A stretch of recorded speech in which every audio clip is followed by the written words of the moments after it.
irmãos, queridas irmãs, uma grande alegria para nós estarmos hoje reunidos aqui com vocês para celebrarmos esta Santa Missa. E nós queremos também agradecer a Deus, por esse batismo que nós fizemos hoje aqui dessa criança que nasceu ali com dificuldade, prematuro, mas pela graça de Deus ele sobreviveu e aqui agora recebeu o batismo. Então isso para nós também é uma grande alegria, porque a igreja vive da força do batismo, da força dessa regeneração que Cristo dá para nossas almas, para nós nascermos para a vida eterna. Então é isso que a gente tem que valorizar como o maior dom da nossa vida, é o dom do nosso batismo. E na graça do seu batismo é que você tem a dignidade de filho de Deus. Então quer dizer que você, vivendo como batizado, como católico, como membro da igreja, então você tem que louvar a Deus e dar glória a Deus na sua vida, no seu corpo, no seu trabalho, na sua atividade. Tudo que você faz tem que ser um sinal dessa graça do batismo. Então hoje especialmente nós podemos falar nisso, pois estamos celebrando a festa de São Mateus. Então hoje a festa de São Mateus coincide também com a celebração do sábado de 4 tempos. Então o sábado das têmporas, que é uma celebração especial da igreja, que nos convida ao jejum, à purificação. Então todas as vezes que a igreja celebra esses 4 tempos, na mudança das estações, então nós também glorificamos a Deus pela nossa vida, porque nós sabemos que em cada estação do ano, em cada momento, nós temos que renovar o nosso desejo de vivermos de acordo com a vontade de Deus e de crescermos no amor de Deus. Então, falando de São Mateus, vós caridades talvez já tenham ouvido falar desse apóstolo, como nós acabamos de ler no Evangelho. Jesus viu Mateus no telônio. Então o telônio era uma grande barraca, assim como uma tenda, onde eles cobravam impostos. Então São Mateus trabalhava nessa cobrança de impostos. Então ele ganhava muito dinheiro, ele era rico e ele tinha uma vida de pecado, que ele aproveitava ali o dinheiro, gastava o dinheiro no pecado e estava ali vivendo dessa forma, como a gente vê muita gente hoje em dia, fala assim, não, para mim mais importante é o dinheiro. Então ganhando dinheiro, vivendo ali no pecado, estava tranquilo, mas o coração dele estava vazio. Então, por isso que o Evangelho fala que Jesus viu Mateus sentado. Então, quando fala assim a figura da pessoa sentada, quer dizer que a pessoa que não tem mais movimento, pessoa que parou ali, não tem mais o que fazer. Agora eu sento, minha vida acaba aqui e não tenho muito gosto de continuar vivendo. Porque de fato ele estava tendo tudo que ele precisava, mas o coração dele estava vazio. Então essa era a vida de Mateus. E Jesus olhou para ele e falou, agora você larga isso aí e me segue. Então Mateus, na mesma hora, levantou, falou, não vou trabalhar mais aqui não, vocês arrumam outra pessoa, e foi embora, seguiu Jesus. E aí, como ele ficou muito contente, porque ele teve a graça de conhecer o Evangelho, de conhecer a palavra de Deus, mudar de vida, então o efeito foi a alegria, porque a alegria é um efeito do Espírito Santo. Quando a pessoa tem uma verdadeira alegria, então é sinal que ela está com o Espírito Santo. Agora, quando a pessoa tem aquela alegria passageira, igual você lá está ali, você bebe, você está numa festa, você tem uma alegria passageira, depois você volta ao estado normal de tristeza e irritação, que é o estado da pessoa que está longe de Deus. A pessoa está sempre triste, irritada, falando mal dos outros e achando bom que os outros sofram, Quanto mais ele recebe notícia ruim, ele acha bom. E quanto mais ele vê os outros perdendo e tendo prejuízo, ele fala, ó, que coisa boa. Para ele, a única notícia boa é saber da desgraça dos outros. Então, isso é o sinal da pessoa que está contra Deus. E, ao contrário, a pessoa que está com Deus, ela tem uma alegria que vem do Espírito Santo. Então, ela não precisa de uma coisa muito grande para ter alegria. Ela pode ficar até mesmo no sofrimento e ela está sempre alegre, sempre contente. Então, assim estava São Mateus depois que ele conheceu Jesus. Então, ele chamou o pessoal e falou assim, não, eu vou chamar na minha casa todo o pessoal ali que estava comigo no pecado, porque eu quero dar oportunidade para eles também conhecer, porque eles não conhecem Jesus. Se eles conhecessem, eles iam mudar de vida também.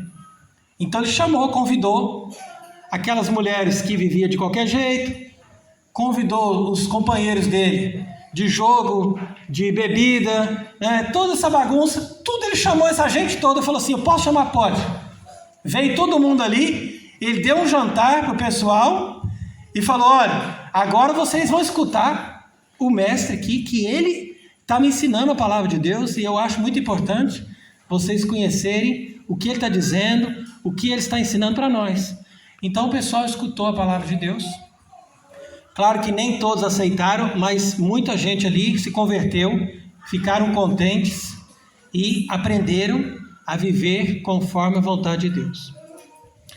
Só que aí teve um pessoal que ficou falando mal de Jesus. Falou assim, olha, tá vendo? Ele come com os pecadores, ele vai lá com essa gente aí que a gente sabe que não presta e tá lá com eles, jantando lá com eles.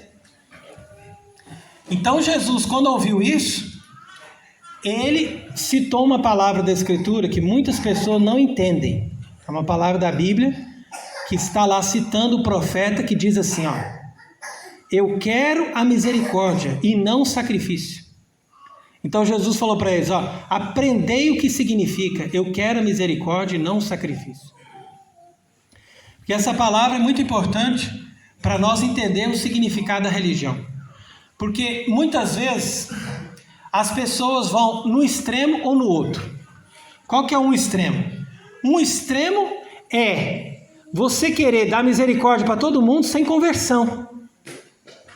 Então, às vezes até tem pessoas que usam essa passagem da Bíblia para dizer, tá vendo? Jesus está dizendo lá isso no meio dos pecadores. Então tá certo, né? Vamos continuar dizendo para as pessoas que eles podem continuar pecando à vontade, porque Deus é misericordioso. Mas não é assim, né? Não é isso que ele quis dizer. Igual outro dia o Francisco, né? Esse homem que se apresenta como Papa ali em Roma, ele fez um encontro com os travestis e transexuais, né? Mandou chamar, ó, chama os travestis e transexuais. Se ele fosse seguir a palavra de Cristo, o que ele ia falar para eles? Falar, ó, gente, eu entendo, vocês tiveram esse problema, ficaram assim e tal, mas vocês podem se converter, podem receber a graça de Deus, podem fazer uma confissão, podem mudar de vida e Deus aceita vocês como vocês são, mas vocês têm que se converter. Não é assim? Isso não é o correto? Mas não, falou para eles, não, vocês estão bem aqui, pode ficar assim mesmo, está tudo bem. Então quer dizer que isso aí é misericórdia sem o sacrifício. Mas Jesus não disse, eu quero a misericórdia, mas não quero o sacrifício. Ele diz, eu quero a misericórdia e não o sacrifício, mas não o sacrifício no sentido de o sacrifício ser mais importante do que a misericórdia. Então é nesse sentido que a gente entende. Por quê? Porque o sacrifício que ele está falando aqui eram os ritos que eles faziam para imolar os animais. Então eles pegavam aqueles animais e imolavam, quer dizer, matavam o animal, derramavam sangue no altar e falavam, bom, agora nós já fizemos o rito e Deus já está contente conosco. Só que eles faziam o rito e eles depois não tinham misericórdia das pessoas que eram pecadores, que tinham limitações, que tinham seus problemas, e eles tratavam as pessoas assim, não, você não presta, você não vale nada, você já está no inferno. E aí também não pode. Então esses dois extremos que a gente tem que evitar, o extremo da pessoa que dá misericórdia para todos, sem a conversão. Isso aí não serve, está errado. Isso aí é a igreja moderna, que saiu do ensinamento dos apóstolos. Por isso que a gente, quando fala da igreja católica, a gente não pode dizer que é só católica, mas ela é também católica e apostólica. Porque se ela não for apostólica, ela não é a mesma igreja. Porque a mesma igreja católica, ela tem que ser apostólica, porque ela tem que vir lá dos apóstolos. Igual São Mateus, por exemplo. São Mateus, que era apóstolo, Cristo perdoou ele. Mas depois que Cristo perdoou ele, ele ensinou os pecadores, falou, olha, agora vocês têm que se converter. Porque eu também era pecador, mas eu me converti, agora estou fazendo a vontade de Deus, estou fazendo esforço para eu viver conforme Deus me pediu. Então isso é o certo. E assim que ensinou São Mateus, porque ele era um verdadeiro apóstolo. Agora, a igreja católica tem que seguir tudo que ensinaram os apóstolos. Por isso que fala que é a igreja católica e apostólica. A única igreja que é católica e apostólica é essa igreja que Cristo fundou e que seguiu os apóstolos. Então, quando a pessoa fala assim, não, mas eu sigo uma igreja evangélica. Mas como que você segue uma igreja evangélica se essa igreja não segue os apóstolos? Não tem como. Porque o mesmo São Mateus era apóstolo e ele que escreveu o evangelho. Agora, como que São Mateus vai escrever um evangelho diferente daquilo que ele pregou, que ele era apóstolo? Não tem como. Então a igreja evangélica não é evangélica coisa nenhuma, porque ela, para ser evangélica, ela tem que ser apostólica. Não tem como você seguir o evangelho se você não segue os apóstolos. Por isso que está errado. A pessoa tem que deixar essas igrejas e tem que seguir a igreja dos apóstolos. Que a única forma de você obedecer a Cristo é seguir a igreja católica e apostólica. Então, a gente fala também romana, porque os papas, que são aqueles que seguem os apóstolos, normalmente eles ficam em Roma. Agora, hoje em dia a gente viu que ali eles já ocuparam a cidade de Roma e colocaram pessoas que não estão seguindo os apóstolos. Para dizer que são papas, mas não são papas. Porque você não pode ser um papa se você também não segue os apóstolos. Então não tem como você obedecer a Deus se você não obedece os apóstolos. Porque Jesus falou para eles, olha, quem vos ouve, a mim ouve. E quem vos despreza, a mim despreza. Então os apóstolos significa isso, eles são enviados de Cristo e eles falam em nome de Cristo. Tudo que os apóstolos fizeram e ensinaram é o próprio Cristo que ensinou. Porque Jesus ensinou diretamente para eles. Por isso que São Mateus, por exemplo, ele saiu lá de Jerusalém e ele foi lá na África, na Etiópia, ensinou o evangelho lá naquelas pessoas. E quando ele chegou na África, que ele estava ali ensinando o evangelho, muitos não quiseram ouvir a palavra. Enquanto que teve muitos que se converteram. E entre aqueles que se converteram, estava a princesa Santa Efigênia. Já ouviram falar de Santa Efigênia? Ouviram? Santa Efigênia foi uma princesa da Etiópia que ela se converteu com a pregação de São Mateus. E quando ela se converteu, ela falou assim, eu não quero saber mais de todos os reinos desse mundo. Eu não quero a riqueza, não quero poder, não quero casamento. Eu quero me consagrar a Deus. Então São Mateus falou, tá bom. Falou para Santa Efigênia. Então nós vamos fazer assim, nós vamos fazer a consagração da sua virgindade a Cristo. E a partir de hoje você vai ser esposa de Cristo. Então veio todo mundo, convidou, São Mateus convidou todo mundo na igreja e vieram ali e fizeram a cerimônia da consagração de Santa Efigênia como virgem, que ela consagrou a virgindade. Isso é uma coisa muito importante também que os apóstolos ensinaram. Os apóstolos ensinaram as moças a guardar a virgindade. A moça não pode se casar perdendo a virgindade. Ela tem que guardar a virgindade até o casamento. E se ela não se casa, ela consagra a virgindade dela a Deus. Então isso é assim que ensinou os apóstolos. Então São Mateus ensinou isso a Santa Efigênia. Santa Efigênia se consagrou a Deus. E com a consagração dela, o pai dela também se converteu, que ele era o rei da Etiópia. Então, São Mateus falou, então você se convertendo, você pede para o povo se batizar. Né? Porque naquela época era assim, o povo não tinha opção não. Se o rei se convertia, todos iam para o batismo. Então, ali o pai de Santa Efigênia falou, olha, amanhã, tal hora, São Mateus vai ali e todos vão ser batizados. E as pessoas vieram, foram batizados, ficaram contentes e agradeceram muito a Deus. Mas teve ali um homem que queria se casar com Santa Efigênia, porque ele queria ser o rei. Então ele pensou, se eu me casar com Santa Efigênia, o rei não tem herdeiro, eu vou ser o rei no lugar desse que está ali. E ele então veio conversar com São Mateus, falou, olha, eu estou querendo me casar com ela, e você pode anular os votos que ela fez? Falou para ela, tem como anular, porque ela não pode ficar sendo virgem, ela tem que se casar comigo. Falou para São Mateus. São Mateus falou, não pode fazer mais isso. Ela já se consagrou a Deus, consagração dela é para sempre. Ela é virgem, consagrada a Deus. Você não vai casar com ela coisa nenhuma. E aí ficou esse impasse. Esse homem teve ódio de São Mateus. Ele preparou lá 2 que trabalhavam para ele. E vieram no dia seguinte, São Mateus, que era justamente esse dia de hoje, né, que é o dia 21 de setembro, é isso? 21 de setembro, São Mateus estava celebrando a missa. E quando São Mateus estava terminando de celebrar a missa, entraram 2 assim na igreja, um de cada lado, e enfiaram uma lança, um de cada lado no corpo de São Mateus. E São Mateus caiu morto. Então você veja que bonito, o testemunho desse apóstolo, né, que se converteu, deixou o mundo, deixou as riquezas, foi seguir a Cristo, foi viver o Evangelho. Isso é a verdadeira igreja evangélica, você percebe? A igreja verdadeira evangélica é qual? A igreja que segue o Evangelho. E o que Jesus falou no Evangelho? Ele falou, se você quiser me seguir, toma a sua cruz e siga-me. Então, quer dizer, São Mateus fez isso. Ele assumiu a cruz, assumiu a perseguição e ele foi morto por causa da palavra de Deus. Então nós temos que aprender a viver o Evangelho também no sacrifício.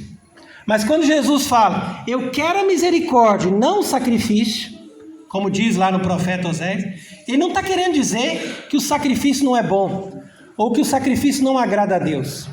Mas ele está querendo dizer que não adianta a gente fazer o sacrifício da missa, ou não adianta a gente fazer o sacrifício da nossa própria vida, se a gente não tiver misericórdia com as pessoas que não têm ainda a graça de perceber as coisas, de fazer as coisas conforme a vontade de Deus.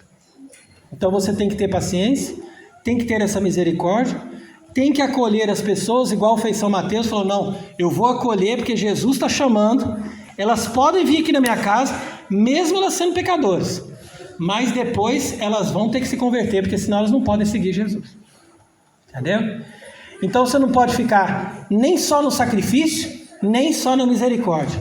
Mas nós baseamos a nossa vida na misericórdia, que é o amor ao próximo, que é a capacidade que eu tenho de ajudar os outros, mas eu também tenho que fazer o sacrifício. Porque se eu não faço o sacrifício, aí também aquela misericórdia ali não vai ter efeito. Porque eu não vou conseguir salvar as almas, não vou conseguir converter as almas. Enquanto que São Mateus, que era misericordioso, acolheu os pecadores que como ele se converteram, ele também fez o sacrifício. E ele então, morrendo por causa da palavra de Deus, converteu muita gente. E aquelas pessoas são católicas até hoje, pela graça desse apóstolo que pregou o Evangelho ali naquele lugar.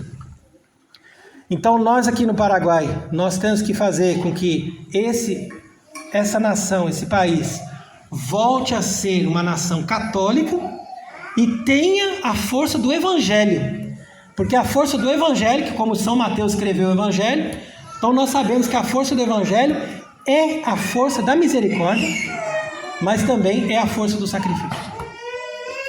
Então peçamos a Deus hoje, pela intercessão de São Mateus, para que Ele nos ajude, principalmente as crianças, para que eles perseverem na palavra de Deus e não tenham medo, porque muitas perseguições vem sobre aquele que segue a palavra de Deus. Mas você não pode ter medo. Você tem que enfrentar o mundo com coragem, fazendo o seu sacrifício, e Deus vai te dar a sua recompensa. Então, que Deus nos ajude, nos abençoe e viva São Mateus. Amém.